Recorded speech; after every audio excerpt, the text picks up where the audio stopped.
Did you feel any rivalry with other grocers? Oh yes, there was rivalry, but I don't think it ever went to any great extent.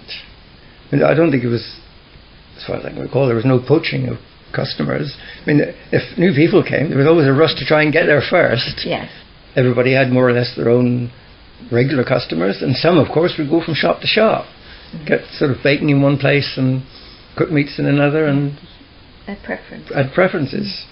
I suppose a large proportion of people would stick more or less completely to one shop. And we had, 1, 2, 3, 4... We had 5 fair-sized grocers. So they were more or less purely and simple grocers. They didn't sort of go on to any other offshoots. They were recognised as grocers, and there seemed to be enough custom to keep them all fairly happy. How much would people spend a week on groceries? Well, we did make a small survey in our own way just before the war, and the average spending purely on groceries for a single person would be around about 7 and 6, which is what, 37p. Yeah, 37. And I mean, for a family, it was very rare that it went much over £1. But then, of course, they were very low paid, and they had to stick to a strict budget.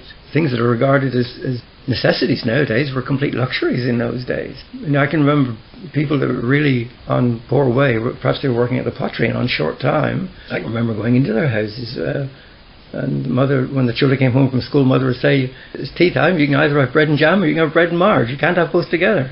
I mean, it was good, solid food, I suppose, but there was certainly no hint of any sort of luxury of any sort. Basics. In those days, so many of the women were at home during the day, and we used to buy up everything in the butcher's sort of things now they just throw away, regarded awful. And I mean, sheep's heads and oxtails and all things like that, a very reasonable price, and they could make 2-3 meals out of one thing. Oh, I think they were, I won't say that they were luxurious, but they had quite a good standard.